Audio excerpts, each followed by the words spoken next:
Cool. So yeah, is Mike going to join us as well? Mike should join us as well. Yeah. So I'll kick it off here. I guess make it a thing, because it also does go up to YouTube afterwards. And so when it uploads, I'd like to have maybe an intro and stuff, so I don't have to do a bunch of extra work, right?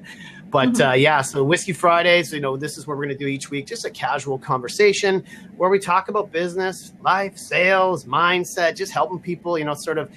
Talk about what's going on through the week, some lessons we've learned, and just, help people solve challenges. So anybody that wants to jump in and ask questions or get involved, that's what we're doing. And like I said, I've got my Whiskey Friday shirt on, if anybody can see it. This is my mantra, right? Trust me, you're hilarious. And so, yeah.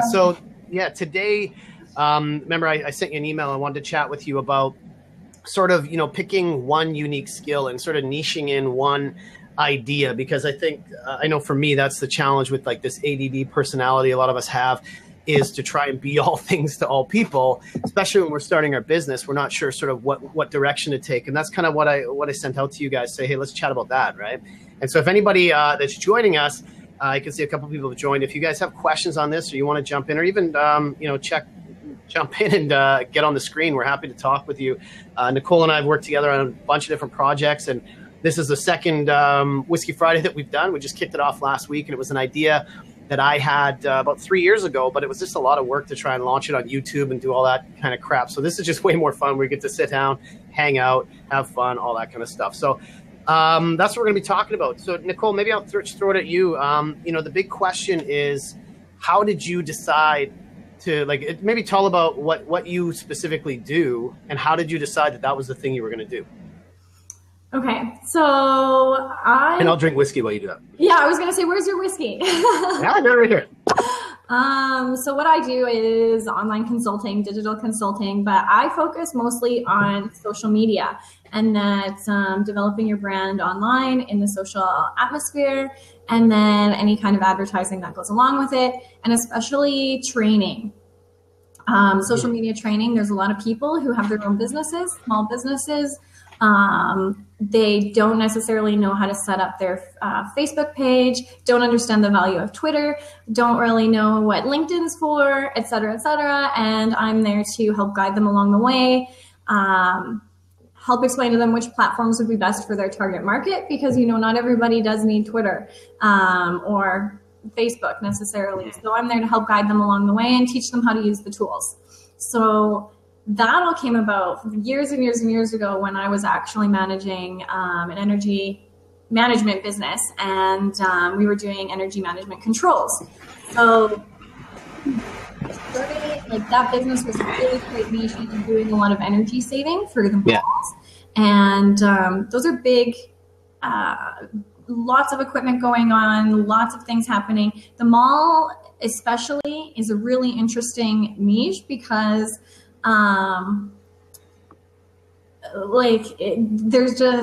always the budgets there. There's the way they spend their money is really different than most of the other industries. And really, they're a social space. Mm-hmm. They're out there trying to attract a huge range of people and clients, consumers. And how was I going to actually help to make, them more social? Yeah. So that's when I really started to find the love for social media. That's when I really found that it was a huge, impactful piece of business that, I really enjoyed doing. So from there, I started doing, of course, some of the other marketing principles. There was always the AdWords, the pay-per-click, SEO, print advertising, all of those things that came into place. And I enjoy social media the most. And that's why I kind of focus on the social media myself. Cool. Mm-hmm. So I'm imagining that then when you started your business, that people said, hey, can you do this? Can you do that? And the natural tendency is to say, yeah, I could probably do that. Right. Yeah. And I know I was talking to Mike, and if he joins us, that's kind of the kiss of death for a lot of people, because we get excited and we just we talked last week about, the scarcity mentality. Oh my God, somebody wants to give me money for something. Bunker boy. But somebody wants to give me money for something. And we say, okay, I can do that. Quickly, we sort of get outside of our specialty and start to feel sort of this like false identity and this sort of like imposter syndrome of like, oh my God, I got to take on all this. So tell me about like how that sort of happened when you first started your business and how quickly that sort of spiraled out of control. If it did, I'm assuming it did, right? Because most people, yeah. Actually, very true. And if I imagine that's a common problem with a lot of people starting their business, because I had touched on a lot of different pieces of online marketing and thought, I know how it works. I can do it. And probably the biggest one was, Mike, you're going to laugh at this, was the SEO, because the principles of it seem so simple. So I was asked to help with some SEO management with a company in Vancouver, and I very quickly realized that I was not very good at it. I don't know if it was just because I hadn't really practiced it enough, and I, really, it wasn't anything that I had a passion to do. So I really found out very quickly that was a little outside of my comfort zone. It wasn't necessarily something that I wanted to continue doing. And if I did, I'd really need to learn a lot more than I knew. Totally. Yeah. And I was just saying, is it Muthana? Welcome to I guess we'll call the Blab. This is our second Whiskey Friday Blab. Lots of fun. Mike Bunkers joined us. What's up, Bunks? How you doing, brother? Good. How are you? Good. We're just talking about Nicole being a fraud in the SEO space. I just heard that. Yeah, I just watched that. So that's good. That's good to know. But you know, it's also just as we were talking, Joe, yesterday, it's like you do what you like to do, and then you're gonna blossom, right? And it's all going to show. So if you don't like doing things, then that you don't do it. So that's good. But we talked, maybe I'll jump over to you. We talked last week about sort of scarcity mindset and that mentality of, like there's money that's out there that we could take and somebody says, can you do this? And we talked about that earlier, where it was like, man. And so Nicole and I were just chatting before you joined. Did that happen to you when you started and like very quickly your sort of business gets out of control where you're like, what am I actually running here? Did that happen to you at all? Yeah, like it was kind of in the framework of that I'm doing digital marketing, but then on top of that, I would get involved in building websites, website development. So sometimes I found that if they were straightforward websites, I would say, yes, I'll go ahead and build it for you. But if I have to do like wireframes and they're more complicated, then for me it's like that's kind of just getting out of my fun zone. Yeah. And so after a while, I figured that out. Like I figured that I'm spending all this time on like, moving a button here or moving a button there. And for me, I'm kind of like, no, that's not what I want to do. And I'm not making any money at it. So that's where I had to make a decision. Like I want to make money. And the challenge though is like I said, is that scarcity mentality. Somebody says, hey, can you do this? And we feel like, oh my God, is this the last time I'm going to be asked to do anything? So I might as well do it. And then that starts to add up. And even if we take on projects we love, then the next week somebody offers something else to us. And I remember years ago, I took on a project with, a university, and it was about leadership and this. And it was just really, that's in my sweet spot, but it's not my business. And so we did something that it was good, but it wasn't something that it was the best. And so, it's good to go and take projects if you need to pay your bills, but you got to really be clear on what's your unique superpower, which is we were talking about yesterday, is what's that thing that you can really sink your teeth into, that you can be number one, maybe number two in your marketplace. But if you can't own that thing, then what are you doing having a business? If you can't do that, then we talked last week, get a job, right? Yeah. And so, and you got to be able to help somebody and have a deep expertise rather than trying to be all these other things. And so that's kind of what we were looking at. That's kind of what I wanted to do in this conversation today is how do we pick that superpower? How do we, choose that specialization, and how do we, more importantly, how do we hold true to that, and so that people understand what it is we actually friggin' do, right? Yeah, I find it's a lot of that comes by experience, but also it comes by which ties into this is maturity in the way that you just know what you're good at and you know what you like doing, and so there's things like that. I know, for me, I know that things I really enjoy doing and other things I don't. And so sometimes I can come along and I can say, someone will say, do this. And I'm like, yeah, but no, I think you're going to have better success with that guy. And I can still be like in the role as a strategic advisor to that company, but I'm just getting this other company to do that portion of the work. So that's what I've kind of learned over my time is knowing when you got to pass it to somebody else. And I think it takes maturity, and also just knowing that, as you say, Joe, it's like there's always lots of work out there. You just have to connect to the people and find it. Yeah. And so don't live in that fear mode, and it's going to be okay. And the funny part is, like, I know for me, when I first started out on my own, it was really like a lot of people is I didn't want to have the job anymore, and I didn't want to just stay sort of rooted or owned by an organization. I had all these skills and I wanted to get out and start to do something, but I realized, hey, I could do a bunch of stuff. And so people would ask me, well, what's your business? I said, I'm doing like consulting. They said, what do you consult? I'm like, well, kind of everything. And they're like, oh, okay, well, when I need an everything coach, I'll come to you. And then nobody came, nobody showed up. And I was just like, hey, I'm good at a bunch of stuff. And they're like, good for you. And so that became like this weird, like, well, isn't that a good talent to be able to have all these skills? But when I started to make that switch into saying I do sales and I help people increase revenue, we create good problems from cash, and we like make stuff happen, and we help your sales team perform, we build systems, and everybody's like, I need help with sales. And I'm like, oh. And now all of a sudden, same group of people are like, hey, I didn't know you did that. And I was like, but I've been telling you this for all this time that I could do everything. They're like, well, I didn't know you meant everything with that included. So that was sort of the mental shift. Is like, it's not everything. And then for me as a consultant, as a strategist, I tell people I can do all this stuff, but I start from the lens of sales. We can get into management, consulting, conversation about all the other stuff, but this is where I start from. And so that was really the big shift for me to all of a sudden it just accelerated so fast, right? And that's interesting, because it's like when you say that and you frame it like that and you say, okay, this is what you do, or this is what you specialize in. Mm-hmm. It's like, well, if I were to say to Nicole, this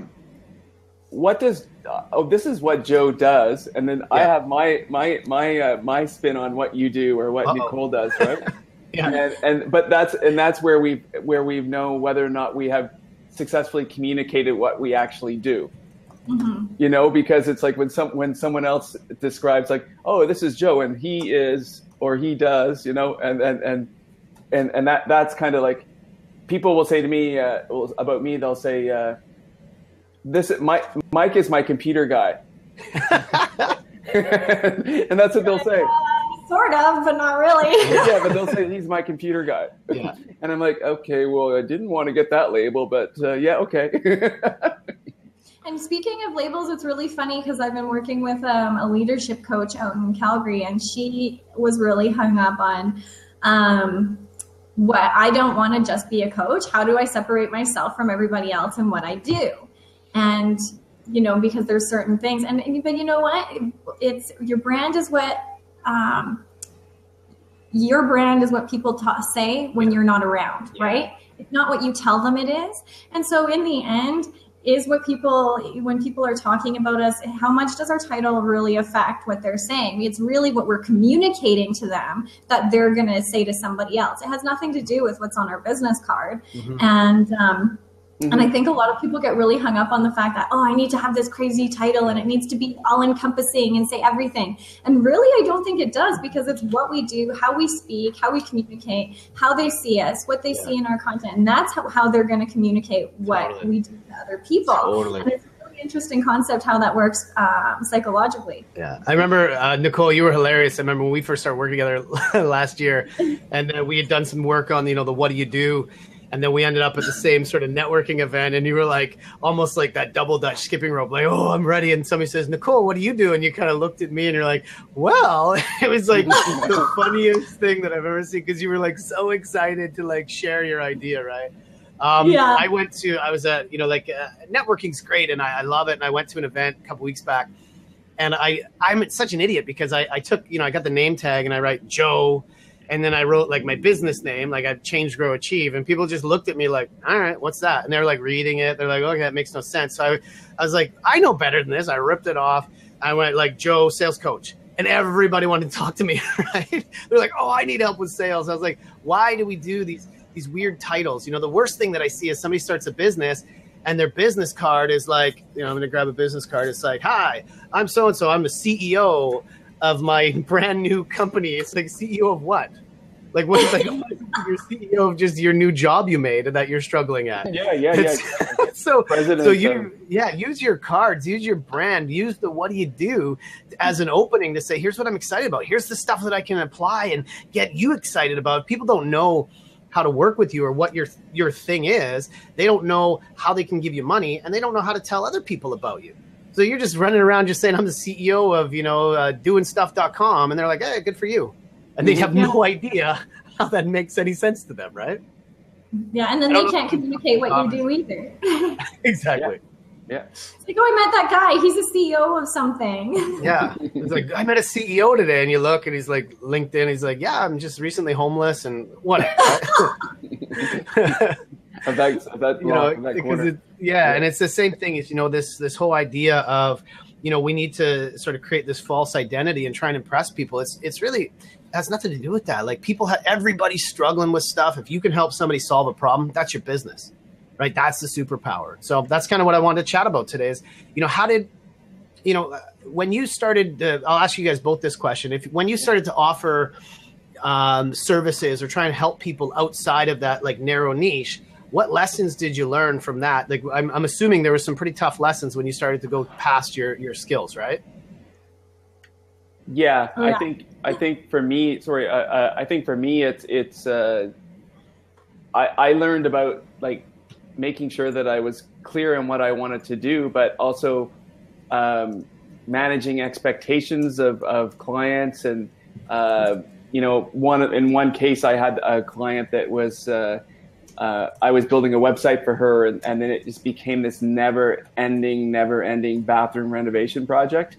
Like it just wouldn't stop. And so finally, like I had to like say, I had to come to an agreement that we had to come to an end.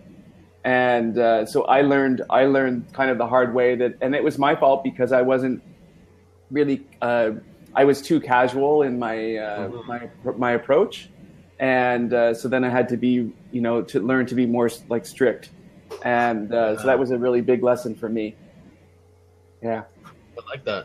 It's funny that you say that because I know the less that you specialize, the more control your clients end up having because you're not really sure if you can push or pull in one way. But the more you specialize, the more you actually serve them because when they ask you something that isn't necessarily the right thing, you can better frame that for them and say, that's a good idea, but here's how it works. Here's what's going on, not in a confrontational way, but in a way to serve them.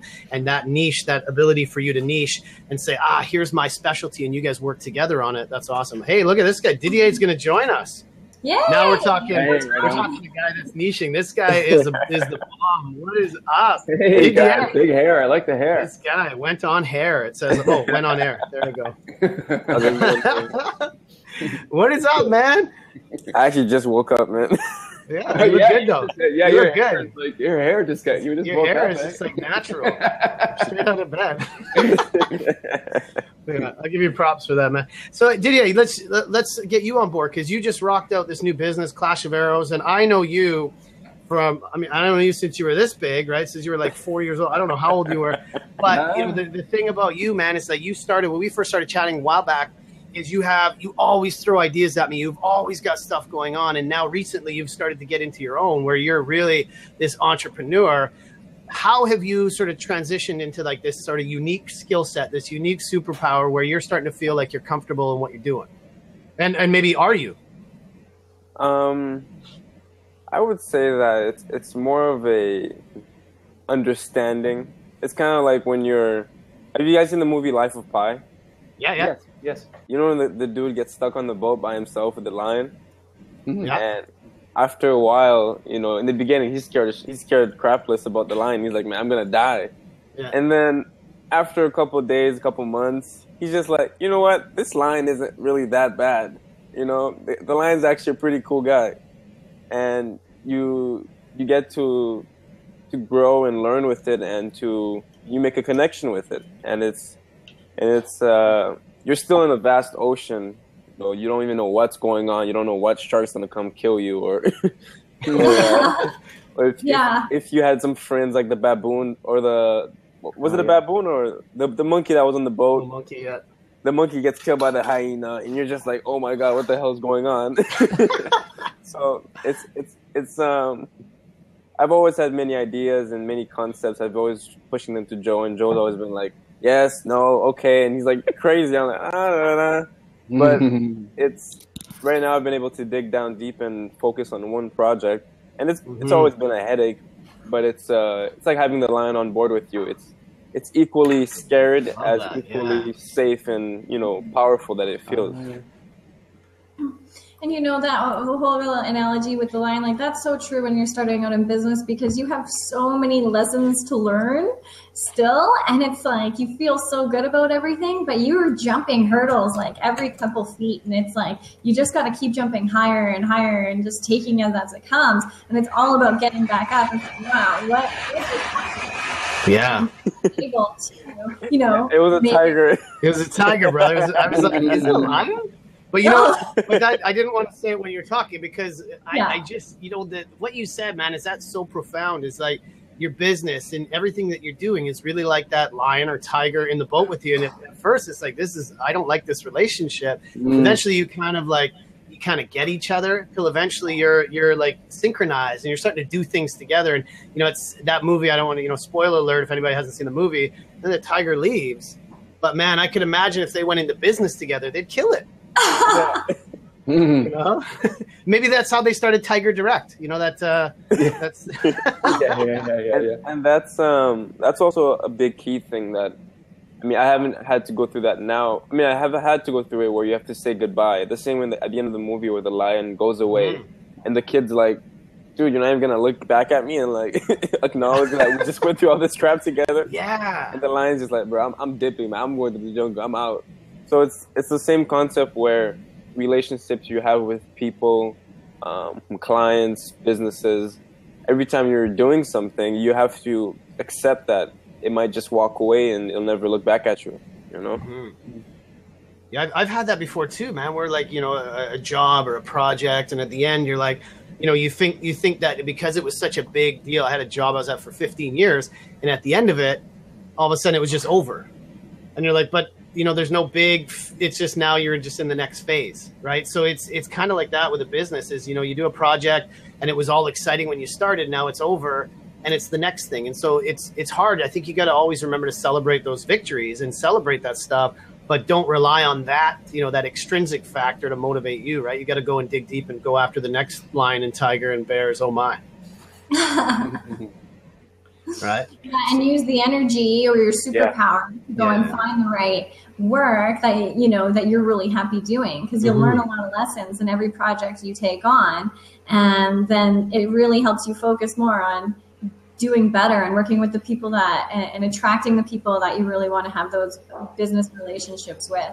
Cool. Hey, I'm gonna throw something. I'm gonna throw to you, Didier. I know you just woke up, man, but here's the hey, how come you're just waking up anyway? He's an entrepreneur. He writes his own ticket, man. But, he wakes up when he wakes up. But Didier, when I remember, man, it was back in April that you first came up with this idea for this Clash of Arrows, and you were sort of going through this process, like you hadn't started anything yet. You had, just like maybe a lot of people that are watching are going to listen in on this, is they have these ideas, and the post, and if anybody's interested, I'm writing a blog post on getting things done. I'll be launching that today, so make sure you subscribe. That's my little plug. But the whole idea of having all of this stuff that you're thinking about, and you're just like, as a sort of like the ADD culture that we're all in, right? All four of us, of like, I got this idea and I want to do this, and this would be cool. And imagine if, and it's like that juggling ping pong balls underwater, and you kept coming to me about this idea, and then you landed on one idea, said, now I'm serious about this thing. I want to do this thing. How did you move from all of the ideas to now, over the last 6 months, having a real business where you were just at a charity event, shooting arrows at people, foam-tipped arrows, shooting arrows at people, and how did you move sort of that process to be able to say, I'm going to do this thing, and you've been doing really, really well at it? Maybe talk about that journey. So I think the biggest thing for me was I actually just told myself, okay, I put everything else I had, and I just put it down. I wrote everything that I had in my head, and I said, okay, this is what I want, and this is what I need to do to get there. And this is the things I can't do, and this is the things I can control. And just simply putting those like a puzzle, you know, you make the exact space for that action. Kind of like, for me, the way my head works with ideas is, if I'm in a quiet space that's blank with no noise, I think outwards. You know, I imagine, I create new ideas and new things. If I want to really focus on one thing, I'll go, for example, downtown Victoria, there's a bar. I go into a bar, they have a nice lounge, I sit down, put my laptop there, I just start working. And it's because of the big atmosphere of noise and everything around me that it allows me to focus in. So it's kind of counterproductive, but I would say for me, what I did is, when I had the idea for Clash of Arrows, I made a lot of noise around me. So much noise that my only option was to focus in one little hole. But if I don't have any noise, I start thinking everywhere, I start reacting and doing all these things. But I feel like having all that noise and all that, creating so much to do for yourself, being so busy, it forces you to focus on what actually has to be done to get this one thing done. And you realize that it's not actually that much stuff. It's while you're doing But I guess all that background noise, it just sort of drowns out all the other noises in your head, right? All the other voices. Yeah. But like you realize when you're done doing it, you're like, it wasn't that bad, you know? And then it's like, I box. I've had 4 boxing fights. My record is 3-1. And it's the same thing. Before you get into the ring, you're pumped. Everything, your adrenaline's pumping. And the second you step into the ring, you realize, you look at the guy and you're like, dude, this is just like a sparring session. It's nothing. And then when you're done with the fight, 2 days later, you realize it's just a memory. And a memory is just a memory. So I would say for people that want to start new businesses today, is the same feeling you have when you think of a memory 10 days ago, trying to have that same feeling in the present. As you're doing an action, think of it as if you've already done it 10 days before, where while you're doing it, you're like, man, this is just a memory. You know, you might be losing like $600, it's just a memory. It's just a very recent memory. You know? And in that way, I was able to just move forward and just everything that happens, I live day by day as a memory. I don't wait for 10 months to happen and then think back. I think back on it as I'm doing it. Yeah. You know, it's like I'm walking on fire. I'm thinking, man, this is a very bad idea, but it's okay. So are you doing like visualizations then as well, like into the future, like to see where you'll be? Is that what you're saying as well? Definitely. What I try and do for me, this works perfectly for me. When I meet anyone, if I interact with any object or any people, my brain is like, remember the Matrix, right? When they have like all those codes that go down, like yeah. So I kind of just zone in and just imagine everything that can happen with that idea, with that person. Like, let's say I meet Joe, I'll be like, man, Joe could have been a golfer, Joe could have been a swimmer, Joe could have been a football player. A plumber. A plumber. I'm all of that. I can do anything. Don't worry about it. Joe could have been anything. And I kind of, while I'm interacting with them, I'm like, man, what would he be like when he's sad? What would he be like when he's happy? So I try and do the same thing when I work with my business ideas, is as I'm doing something on the spot, I try and think of everything at once. And then I'm like, okay. And then I don't make a decision. I just allow the decision to happen with me, with like the subconscious factor of all those, you know, concepts that you had. If that makes any sense.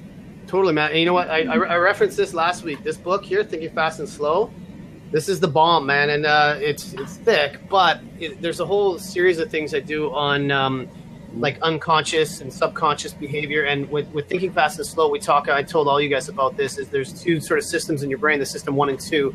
And what you're talking about, man, is that, you know, we want to stay in that state of flow. There's also another book called Flow. And when we're in that state of flow, Canaman, yeah, this guy knows, my brother. Yeah, baby.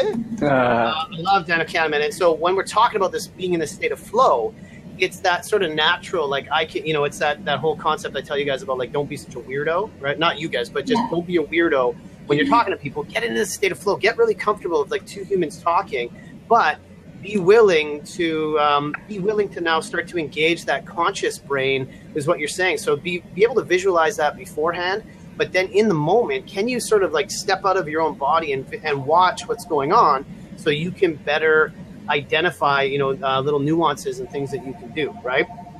So that's kind of what you're talking about, I think, is that engaging that system too, right? It's just being a lot more conscious with the stuff that you're doing. Yeah. And we have Clash of Arrows now. Now you got Clash of Arrows. So tell everybody what Clash of Arrows is. So Clash of Arrows, essentially, it's kind of like dodgeball with bows and foam-tipped arrows.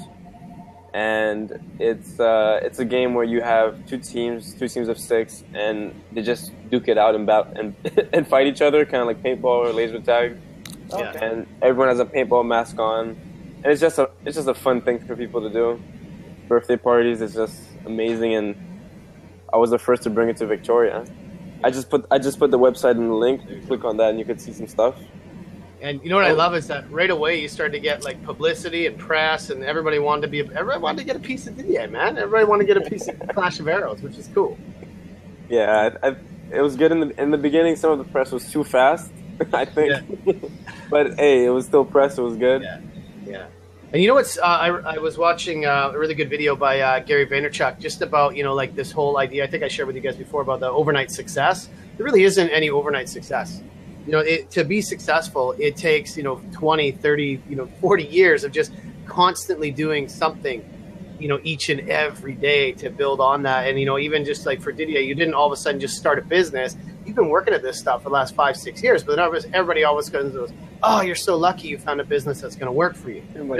Luck has nothing to do with it, man. No. I've been like all the stuff that you're talking about is really powerful, but this wasn't like ideas that you were born with. Right, you just didn't come out with this wonderful hair and these great powerful ideas. Like you've been working on it. You've got a good family. You've been working your butt off to say, how can I get better each and every day? And that's how you've been able to structure your business and come out of the gates flying. And everybody goes, you're so lucky. I wish I could do that. But instead, what are they doing? They're out at the bar. They're out goofing around. Everybody's just not doing anything to improve themselves, hoping that they hit it big, right? Yeah. Yeah, I mean, that's for a lot of people, that's the hardest part, is to actually take ownership of their lives and say, hey, I'm going to do this, and go out and actually do it and commit to it and put the time into it, and, not go out and make exchanges in their lives for where their time is being spent. And that's probably the biggest change when people start their own business too, is like your life is disrupted from what you're used to. And not really. But we do work, like I know for me anyway, I'm working a whole bunch of different time zones. So like I have people in Europe and I have people in, in the West Coast. I'm in Montreal. And so it's like I've got people in a different time zone. So there's times where I'm kind of like, okay, I got to shut it down now. Like it's got to stop, And but then I can Bunker. I'm on the opposite, man. I got to like get up early. So you guys, because you're over on Eastern, I had a client yesterday. They're like, the challenge with what we're doing right now in the time zone is this. So can we start it at this time? And I'm like, that's like 6 or 7 a.m. my time. But then as a business owner, I'm like, yeah, let's make it happen. I'll adjust the other stuff to make that happen, because that's going to be meaningful work for all of us. We'll see how it goes, right? Yeah. So I'm going to be here listening to you guys, but I'm going to jump off because that other guy, we'll let him come on. Does he want to come on?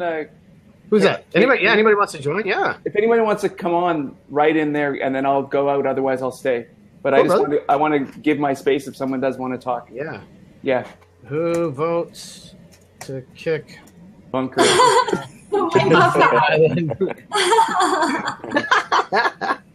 Hey. Oh, get out of here! No, I'll leave too. But yeah, so we, I wanted to keep this to an hour, so we got about 25 minutes. How do you guys, because, Nicole and Mike, you guys have been running your businesses for a while. Yeah. When you're going out talking to clients and they start to sort of that scope creep of, can you do this and can you add this? And what about if we did this and this and this? How do you sort of resist that temptation to say, yeah, I can do everything? How do you push back on that so that you can still do your best work? Because I know for me, that's the question that I'm just saying. I know for me that if I start to add extra things or do more, that devalues the overall stuff that I can do. So if I can do this really well, but then I add these things that I can do 75%, the average is now what, 85, 90. So how do you guys resist that temptation to add more stuff to your plate? And so, no, I'm going to hold true to my brand, even if it means less revenue. That's my question. Yeah. Well, for me, because of learning the hard way, Yeah. I find it a lot easier now, because what I try and focus on is actually what the problem is that I'm trying to solve. And when they start adding some stuff in, oh, well, from this and this and this, let's go here and there. It's okay. Well, first, let's do this. Let's try and reach these goals in small steps. And try and actually figure out or help them to walk them through the process of how we're actually solving these problems, and whether or not those extra things are actually going to add any value anyways. Mm-hmm. And like we were talking about last week, a lot of people are self-educated on what they think they need to do. So in most cases, you just need to explain to them the actual services, what some of these things mean. And I mean, if somebody were to come to me and say, hey, I need some SEO, this is what I think it is, then it doesn't necessarily mean that that's going to be a good solution for them. And at that point, I would say, okay, once we're done this, if we still think that needs to be done, then let's call in Mike to come and take a look at what needs to be done, and we'll partner with him in that case. And it's taken a lot of learning. Like American Idol or something. It's like after they sing and they say, number one or number two, dial number two. Sorry, it's me being sorry. Yeah, but I mean, it's just really, you just really have to be honest and have that integrity as far as how you're operating your business, and be straight up. And I think that's why I've had as much success as I have, is because I'm authentic, and I can tell them what we can do, and I tell them what we can't, what we can achieve and what we can't, right? Yeah. Totally.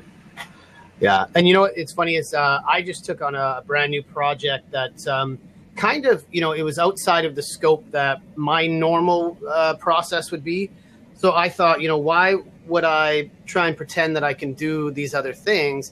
And why not pitch that project based on the access to resources that I have? And so I built a team around launching this project to say, hey, we can do this. And then I subcontract.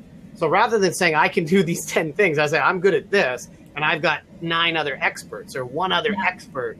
Then now all of a sudden the capabilities of servicing clients goes up exponentially. And so right now I've got a bunch of clients that I'm working with to say, hey, wait a minute, you guys all do different things and you guys all have a unique specialty. How do we tap into that and take on bigger projects so that we all can maintain that individuality? We can all maintain our superpower, but we can do really meaningful work as long as, and it's not that 1 + 1 is 2, it's 1 + 1 should be 6 or 7 or 10.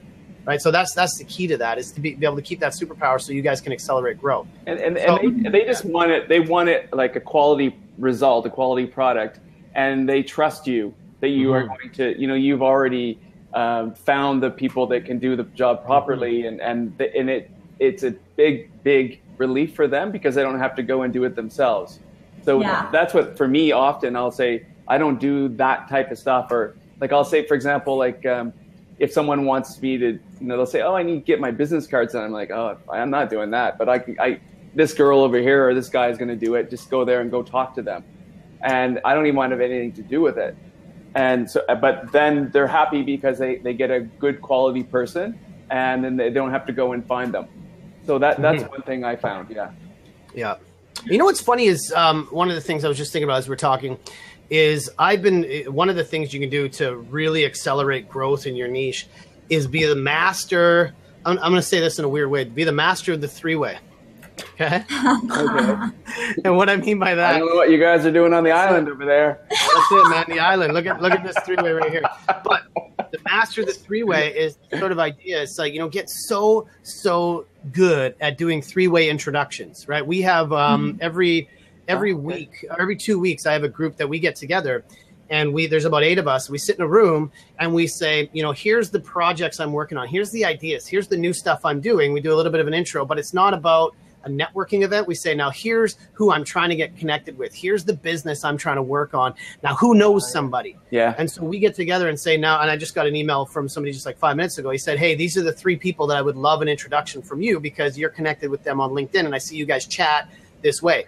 That ability to connect with them directly is super, super powerful. But it's not so much your ability to ask for introductions, but it is in your ability to give introductions. When I started to bring that into my business and start to introduce people together, especially like in a networking event, Nicole, you've been out to some events with me, Didier, and we say, okay, if I know that Nicole has a unique skill set, we've been good at understanding what that is, then somebody I'm talking to, I go, hold on, let me introduce you to Nicole. Here's what she's really good at. And you guys need to talk about these things, and then remove yourself from the conversation. The more I've started to do that in my business over the last year, the more I not only get known for my skill set, but I get known as a connector, and people start to come to me first with business ideas. Some of those turn into ideas for me, but it's a really, really great way to get like passive referrals constantly. I get messages and emails all the time. And so it's a huge, and I think, I don't, what's his name? It is, oh good, Ryan. Ryan's saying that there is a certain amount of currency you get from making the introduction, and also from the one who recognizes you as a connector. So that's a huge piece, is that if you can connect other people together, then all of a sudden that social capital, that transfer of trust starts to give you this currency, right? Like you're saying, this currency where you can start to ask for favors. I never ask for favors, but I get a lot of emails of people saying, hey, Joe, I have an idea I want to run past you. And I want you to meet this person, and Joe's known for this, and this person's known for this. And I've had some really, really interesting business conversations just because I'm a connector. So that's one thing that if you want to accelerate that, get good at your superpower, but get even better at acknowledging other people's superpowers and linking people together. Oh yeah, good idea. Yeah, that's my rant. No, I like it. Oh, yeah, there's so much value in the connecting piece. And I found that too out here, or well, in general, is you do get a lot more of the referrals when people are coming to you and they're talking to you about business and who you know, because you never have that scarcity mentality of, well, I need to have all of this business and I need to do it. It's, helping other people put their superpowers into action with you and possibly in collaboration with you. And that gives you there's so much value in the honesty that comes with that, and not trying to do everything yourself, and helping people, build their business too. And that's the community bank, right? You're making deposits into this community. And then when it's time for you to have an ask, you have the currency that you can withdraw from there. Yeah. That's wonderful. And I think, Didier is a perfect example. He's just out there being a fun guy, doing cool stuff, and people just want to help him. People just are like, I see him rallying around and say, how do we promote you? What do we do for you? He's just like, I don't know, I'm just having fun. And he's doing this business, and he's starting to see the value of all of the work, I guess you said, but all the stuff you've been doing over the last bunch of years is paying off now. So that's, like I know for me, in my business, all the stuff that I was doing like 3 years ago, 2 years ago, I'm starting to see fruits of that labor now. People are finding me through weird videos. I'm like, what? That wasn't even a good video. But they're like, I saw that thing, but then I verified it through something else you did. I'm like, So, that's that mentality, like Didier, you were saying about you never know when that's going to pay off. But if you never do it, it'll never pay off. Right. And also like just being your authentic self, like with your Didier, like when you're like, I just met you right now, but you have really attractive energy in the way that you're really approachable. And so then people would want to work with you because you have that openness and you look like you would be a lot of fun. And so I think that's like, but a lot of people like, and I think we're all like that, right? Like it's like there's, you have a certain amount of energy that you attract with each other. And that makes a big difference in who you want to work with, who you want to connect with. Like for me, like I want to work with clients that are fun, that when I pick up the phone and talk to them, it's interesting and they're not like a negative person or, like complaining all the time. So that makes a big difference in just how we keep clients for a long period of time and our daily interactions with people. Did that make sense? Yeah, and it's funny how when we were talking about, well, what's your superpower, and all I could think of was, what skill, and I was like, you know what? I think my superpower is energy, and I think that's a huge piece of what brings a lot of the people together, and that like-mindedness. Iron Man. Sorry, keep going. This is my catchphrase. Whiskey, it says that to me. Yeah. Go. High five, Sorry, we high cut five. you off by showing our T-shirts. That's okay. No, we said it's just guys. I had to show this my is that Guys, ADD. it's okay. It's that ADD culture, Yeah, right? We're yeah, like, right? You're talking something Like, serious. you know This what's guy really, says, you know what makes me sad? We're like, ooh, T-shirts. Go continue. What is my news? Uh-oh. Oh, high five. Oh, wow. Now we're getting, yeah, you're being, uh-oh. I got a high five We with got a your name on lover. it. We got a lover. I feel like I gotta grab something. Like, hey. Okay. Oh, Nicole is rocking it out. I love it. You should have your bow and arrow there with you. Getting ready. You should have that. Oh yeah. I should have it on the Shit, back man. like a Your logo's, like a background. logo's sick, by the way. That looks good. The one you showed me. Yeah, it's good. The yellow The one's yellow good. one. Yeah. So no, yeah, let's hit it. talk about how a lot of people don't understand that the art of thinking is like 10 times harder than doing. Yeah. Like creating out of nothing. Because you'll have a lot of people and they'll look at some businesses or business owners or artists and they'll be like, that's not that hard, or like why they don't see the value in the thinking of doing things. It's like designing a website. It actually looks very simple, but they don't understand that when you're actually creating something from nothing, that it's extremely, extremely tiring and hard. Yeah. You know what's funny, man, is I love that you said that. That's the soul searching that I've been doing today.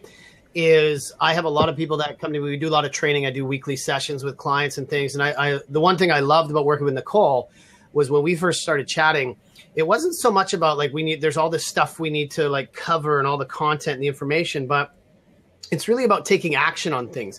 And sometimes I go into conversations with clients, and each week I say, so how did you do this week? They go, I just got really busy and I wasn't able to do it, because people are just caught up being busy all the time. And they want that quick 5-step system, just give me the steps and let me just do the thing. But they, like you're saying, exactly what I'm looking for is that how do you think more constructively? Because it's that thought process to understand, because there's a lot of people that have been doing it a long time that know how to do things, but most people don't know why they know how to do things. And so being able to step back and say, because I work in a lot with frameworks, we work with really highly complex things. But when people just get caught in this trap of like being busy and overwhelmed and all the stuff, they don't know how to get out of that.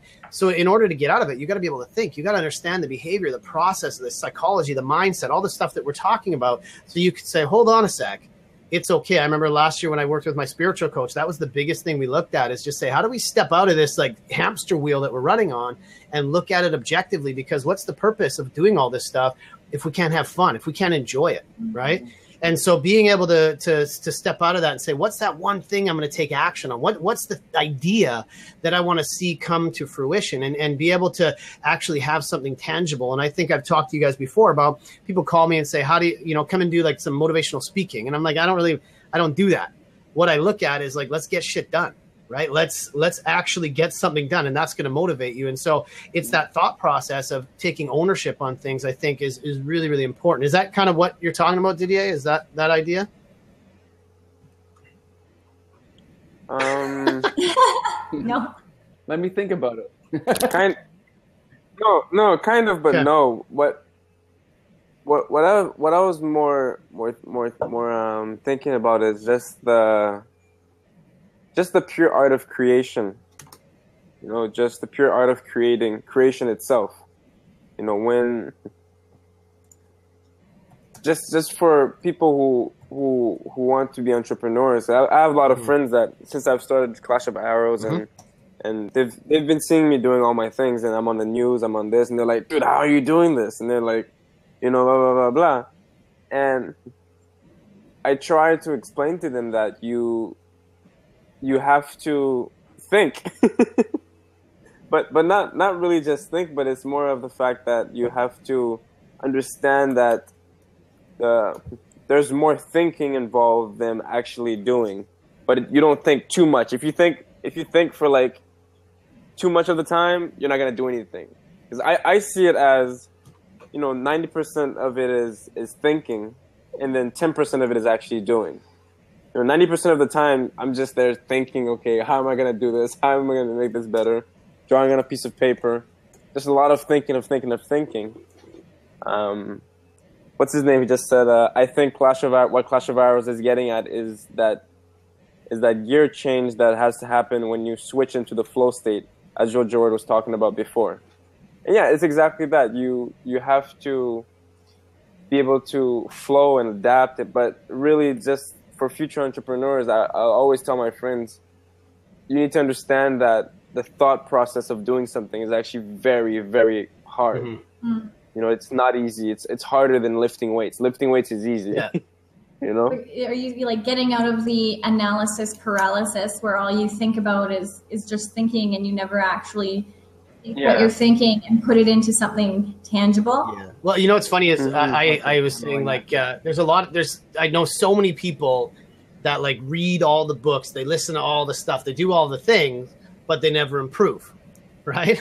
And then I've got those people that like they look at one idea and they're like, man, I'm going to kill it on that idea. And they go and they make something happen. And so you got to have the thinking process to be able to be okay with creating, and then the doing, which is like, I'm going to take action on stuff.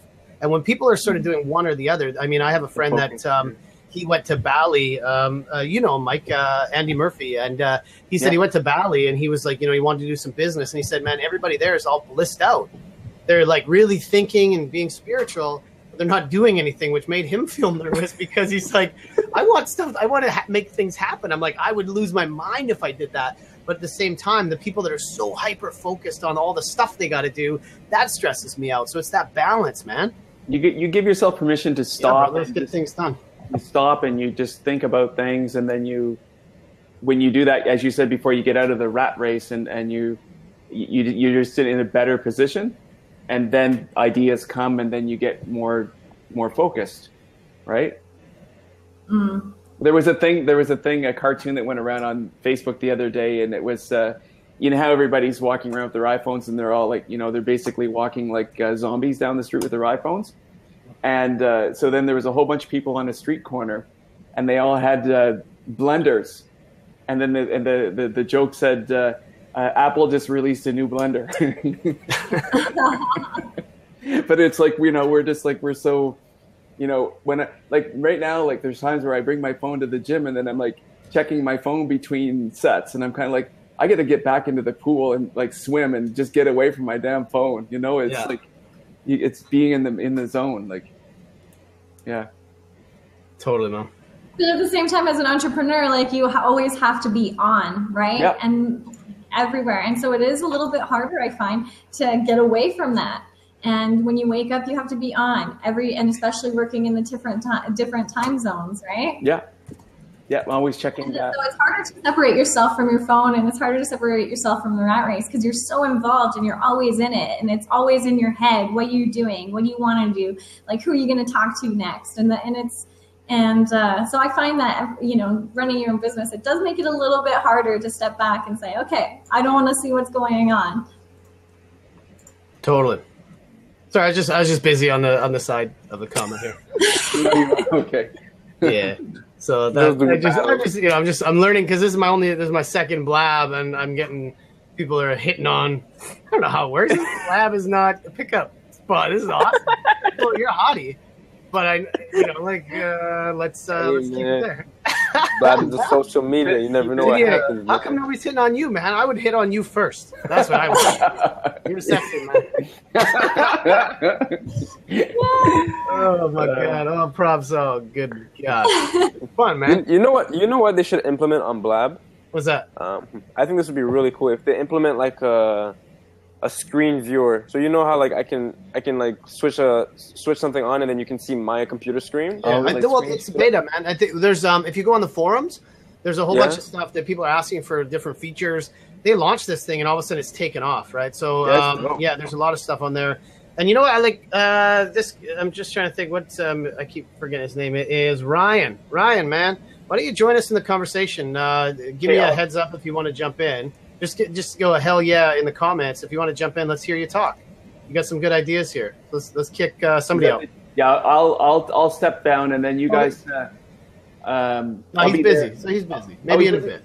Okay. Well, we got 5. I'm shutting it down in 5 minutes. I got stuff to do. You are. I want to keep these to about an hour every week, and really just sort of really touch on one idea each week. And so, like I said, I had this idea 3 years ago where each week I'd sit down, have a whiskey, and just talk to people like if we just sat down and had a whiskey at a pub or something. And that's kind of how I wanted this to go, so people can join and just like be part of this conversation. And so that's kind of like every Friday I'm going to be doing this 1 o'clock Pacific. But before we go, we got 5 minutes. I want to go around the horn and we'll start. I don't even know what your guys' screen looks like. We'll start Nicole, then go Mike and Didier.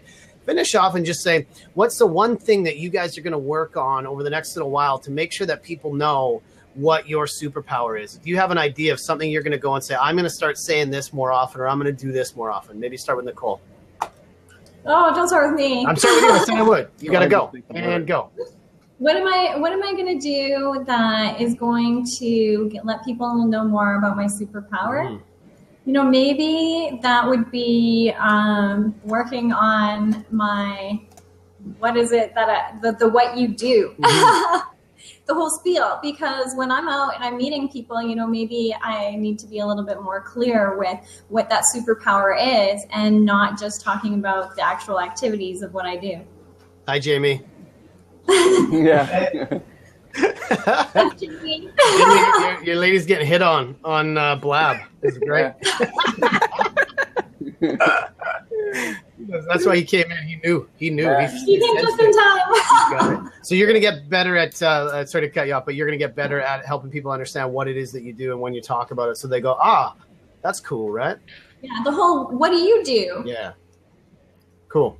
Yeah, what about you, M. Bunks? Okay, I think like having this conversation today is really good because sometimes as entrepreneurs we can, you know, wear a lot of hats.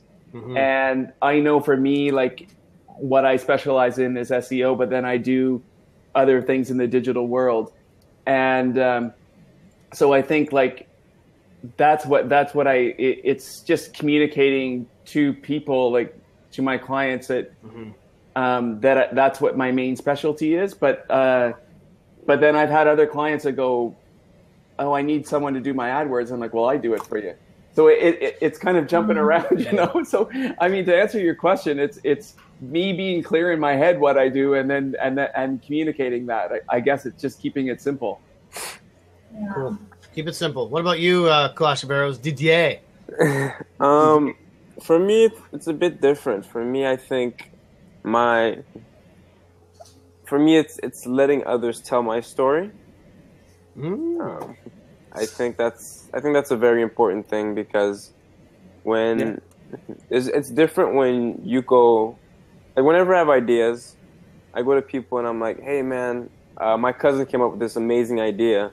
I want to get your opinion on it. Because when you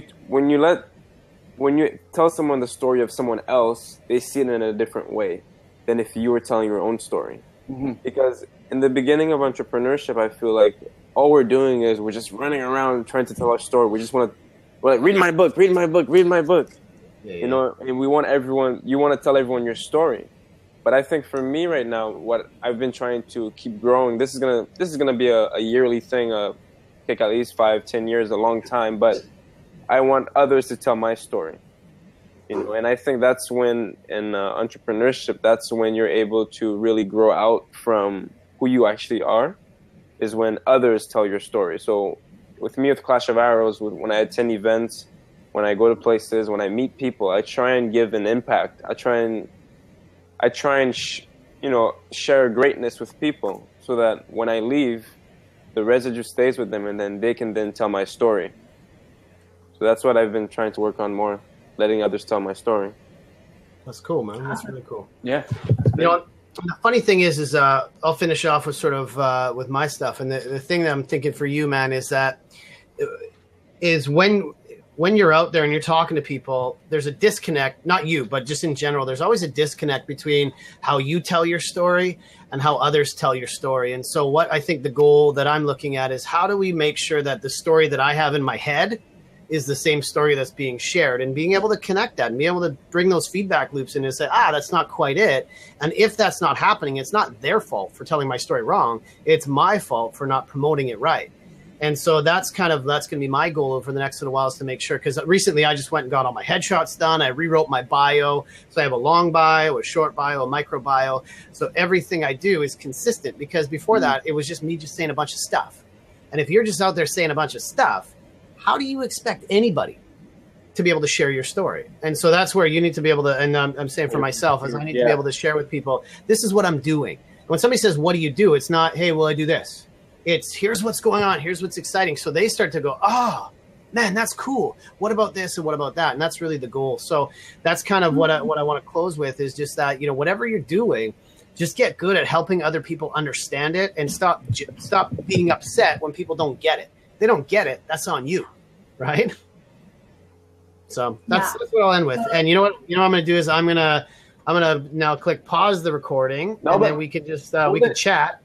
Sorry, go ahead. You gotta. There's one thing that you guys have to do before we end the call, and it's my birthday tomorrow. So it's you guys have to sing "Happy Birthday" to me today. All right, let's do it. Happy birthday to you. Happy birthday to you. Is it synchronized? Happy birthday, dear. Just call MikeBonks.com. Happy birthday to you. Okay, en français maintenant, en français. I'm clicking pause recording, and that's it.